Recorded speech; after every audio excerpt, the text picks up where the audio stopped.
भगवान कृष्ण की शानदार नगरी द्वारका की कहानी सदियों से हम सब सुनते आए हैं। एक ऐसा शहर जिसे कहते हैं कि समुद्र ने खुद अपनी लहरों में समा लिया था। ये वो कहानी है जहां आकर पौराणिक कथा और इतिहास के बीच की लकीर जानते थोड़ी धुंधली पड़ जाती है। तो सवाल ये उठता है कि आखिर एक खोए हुए शहर को ढूंढा कैसे जाता है। मतलब एक पौराणिक कथा से निकलकर वैज्ञानिक जांच तक का सफर तय कैसे होता है। चलिए आज इसी कमाल की खोज के सफर पर चलते हैं। कहानी की शुरुआत होती है हमारे प्राचीन संस्कृत ग्रंथों से। उनमें जिक्र है द्वारिका का, एक ऐसा भव्य शहर जिसे भगवान कृष्ण ने समुद्र से जमीन लेकर बसाया था। और फिर एक दिन वही शहर वापस लहरों के नीचे कहीं गायब हो गया। और यही वो नाटकीय अंत है, वो रहस्य है जिसने पीढ़ियों से लोगों को अपनी तरफ खींचा है। और जानते हैं, यही वो पॉइंट है जो आज के पुरातत्वविदों यानी आर्कियोलॉजिस्ट के लिए एक शुरुआती बिंदु बन गया। लेकिन देखिए, समंदर की गहराइयों में गोता लगाने से बहुत पहले खोज तो जमीन पर ही शुरू हो गई थी।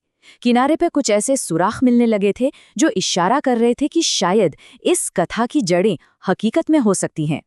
तो हुआ ये कि 1963 से लेकर 80 के दशक तक आर्कियोलॉजिस्ट को द्वारका के पास खुदाई में पुरानी मिट्टी के बर्तन मिले, किले की दीवारें मिली और ऐसे सबूत मिले कि यहाँ एक पुराना बंदरगाह शहर था। इन्हीं खोजों ने एक बड़ा सवाल खड़ा कर दिया, अगर किनारे पर इतना कुछ है तो समुंदर के नीचे क्या होगा। और बस यहीं से असली कहानी शुरू होती है। किनारे पर मिले सबूत तो थे, पर अब असल सवाल ये था कि समंदर के नीचे क्या है। और इस सवाल का जवाब ढूंढने के लिए चाहिए थी कुछ खास वैज्ञानिक तकनीकें जिन्हें मरीन आर्कियोलॉजी कहते हैं। अब सोचिए, पानी के नीचे खोज में सबसे पहली और बड़ी चुनौती क्या होगी। वो ये कि आप उस चीज को कैसे खोजेंगे जिसे आप देख ही नहीं सकते।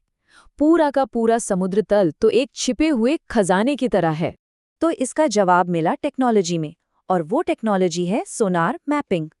ये बिल्कुल वैसा ही है जैसे समुंदर की गहराइयों के लिए आंखें मिल जाना। सोनार ध्वनि तरंगे भेजता है और उनकी मदद से समुद्र तल का एक पूरा नक्शा तैयार कर देता है। इससे आर्कियोलॉजिस्ट को पहली बार अंदाजा लगता है कि पानी के नीचे कहाँ कुछ हो सकता है। लेकिन सोनार मैपिंग तो बस पहला कदम है। समझ लीजिए एक तरह का नक्शा। एक बार जब नक्शे पर कोई दिलचस्प जगह दिख जाती है तो आर्कियोलॉजिस्ट को वहां खुद जाकर करीब से देखना पड़ता है। और ये देखिए, असली एक्शन यहीं पर होता है। ये ट्रेन्ड स्कूबा डाइवर्स होते हैं जो सीधे पानी के नीचे उतरते हैं। वो इन पुरानी संरचनाओं को अपनी आंखों से देखते हैं, उन्हें नापते हैं और एक-एक चीज का रिकॉर्ड तैयार करते हैं। ये काम बेहद मुश्किल और धीमा होता है, लेकिन इतिहास के पन्नों को खोलने के लिए ये मेहनत तो करनी ही पड़ती है। अच्छा, अब एक और सवाल, अगर कोई चीज रेत के नीचे दबी हो तो उसे कैसे निकालेंगे। इसके लिए वो एक खास तकनीक का इस्तेमाल करते हैं जिसे कहते हैं एयर जेट एक्सकवेशन। इसमें पानी या हवा की एक तेज धार से बहुत धीरे धीरे रेत की परतें हटाई जाती हैं ताकि नीचे दबी चीजों को बिना कोई नुकसान पहुंचाए बाहर निकाला जा सके।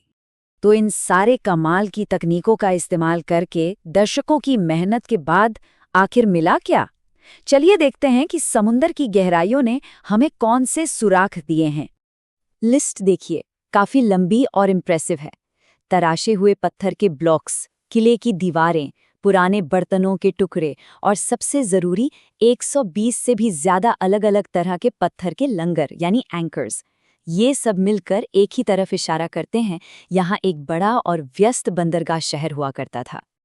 और ये जो दिख रहा है ये कोई कहानी नहीं है, ये असली सबूत हैं। ये वही डूबी हुई संरचनाएं हैं जिन्हें डाइवर्स ने अपनी आंखों से देखा और नापा है। यहीं पर आकर विज्ञान और कथा एक दूसरे से मिलते हैं। लेकिन कहानी यहाँ खत्म नहीं होती। असल में असली पेच तो अब शुरू होता है। किसी चीज को खोज लेना एक बात है, पर उसका सही मतलब निकालना शायद सबसे मुश्किल काम है। और द्वारका के मामले में वैज्ञानिकों के बीच एक बड़ी बहस चल रही है। तो देखिए, मोटे तौर पर दो थ्योरीज सामने आती हैं। एक तरफ डॉक्टर SR राव जैसे आर्कियोलॉजिस्ट का मानना था कि ये वही पौराणिक द्वारका है जो लगभग 1500 ईसा पूर्व की है और जिसका जिक्र महाभारत में है। वहीं दूसरी तरफ कुछ और विद्वानों का तर्क है कि यहाँ मिले पत्थर के लंगर और एक पत्थर पर मिली गुजराती लिपि इसे 8वीं से 15वीं सदी का एक मध्ययुगीन बंदरगाह साबित करते हैं। ये बात बहुत गहरी है। ये हमें याद दिलाती है कि पुरातत्व में हर खोज सिर्फ सबूतों और तर्कों पर आधारित होती है, भावनाओं पर नहीं। और द्वारका की पहेली को सुलझाने के लिए इसी वैज्ञानिक नजरिए की जरूरत है। तो अब आगे क्या? क्या ये बहस कभी खत्म होगी? क्या ये रहस्य ही रहेगा? नहीं, खोज अभी भी जारी है और अब तो इस काम में और भी नई और बेहतर तकनीकें मदद कर रही हैं। अच्छी खबर यह है कि एएसआई यानी भारतीय पुरातत्व सर्वेक्षण की अंडर वाटर आर्कियोलॉजी विंग ने 2025 से नए मिशन शुरू कर दिए हैं। अब वो आरओवीज यानी रिमोट से चलने वाले वाहन और लाइडार जैसी एडवांस्ड तकनीक का इस्तेमाल कर रहे हैं। साथ ही उम्र का सही पता लगाने के लिए नई डेटिंग विधियों का भी इस्तेमाल हो रहा है। और हाँ, अगली पीढ़ी के मरीन आर्कियोलॉजिस्ट को भी तैयार किया जा रहा है। तो आखिर में सवाल यही बचता है, जैसे जैसे विज्ञान समंदर की गहराइयों में उतर रहा है, क्या वो द्वारिका की पौराणिक कथा को सच साबित करेगा या फिर भारत के प्राचीन इतिहास की कोई और भी पुरानी एक बिल्कुल नई कहानी हमारे सामने लाएगा? इसका जवाब तो सिर्फ वक्त और विज्ञान ही दे सकते हैं।